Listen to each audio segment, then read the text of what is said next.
नेपाली कांग्रेसको दोस्रो विशेष महाधिवेशन आह्वान भएको सन्दर्भमा मेरो मनका केही कुराहरू राख्न गइरहेको छु। इतिहासको सन्दर्भ, मैले आफ्नै जीवनमा महसुस गरेका कुराहरू र अहिले देखेको परिदृश्यलाई लिएर केही मेरो टिप्पणीहरू राखेको छु। यहाँहरू इच्छुक हुनुहुन्छ भने सुनिदिन अनुरोध गर्छु। राष्ट्रियता, प्रजातन्त्र र समाजवाद नेपाली कांग्रेसको मूल नारा हो। यो 2006 साल चैत 27 गते स्थापना भए यता नेपाली कांग्रेसले यही नारालाई आफ्नो शीर्ष स्थानमा राख्दै आएको छ। बीपी कोइरालाको नेतृत्वमा स्थापना भएको नेपाली राष्ट्रिय कांग्रेस र सुवर्ण शमशेर नेतृत्वमा स्थापना भएको नेपाल प्रजातन्त्र कांग्रेस मिलेर यो नेपाली कांग्रेस गठन भएको कुरा इतिहासमा पाइन्छ।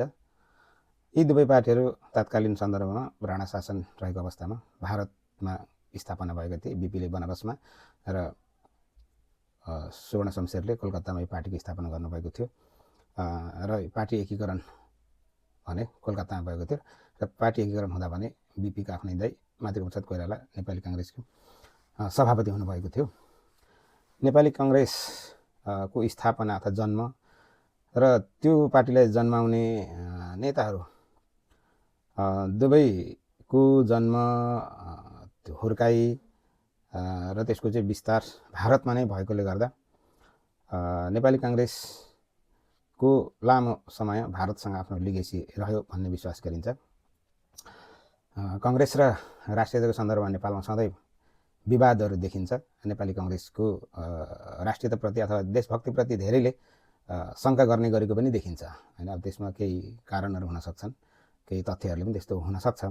त्यसको कारण के हो भने जस्तो यो पार्टीको संस्थापक बीपी कोइराला र पहिलो सभापति नेपाली कांग्रेसको सभापति मातृप्रसाद कोइराला दुवैजना भारतमा जन्मिनु भएको, हुर्किनु भएको, पढ्नु लेख्नु भएको मानिसहरू हुनुहुन्थ्यो। उहाँहरूको युवा उमेर भारतमै बित्यो। उहाँहरू चाहिँ पिताजीकै पालादेखि भारतमै हुनुहुन्थ्यो, उहीँ जन्मी हुर्की गर्नुभयो र त्यो चाहिँ ब्रिटिस इन्डियाको समय थियो। त्यतिखेर उहाँहरू पढ्नुभयो, हुर्किनुभयो, बढ्नुभयो। त्यो समय ब्रिटिस इन्डियाको समय थियो र त्यो चाहिँ भारत स्वतन्त्र हुनुभन्दा अगाडिको समय थियो। त्यसैले उहाँहरूको खास गरेर विश्वेश्वर प्रसाद कोइरालाको भारतीय स्वतन्त्र सङ्ग्राममा चाहिँ उहाँको योगदान रहेको, उहाँको सहभागिता रहेको मानिन्छ।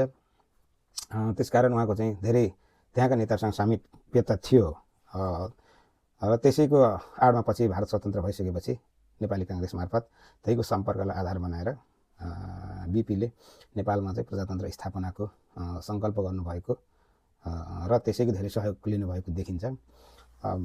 उहाँको चाहिँ बीपीमा कस्तो हो भने एकदमै गहिरो भारतीय प्रभाव थियो भन्ने चाहिँ इतिहासले देखाउँछ। उहाँले चाहिँ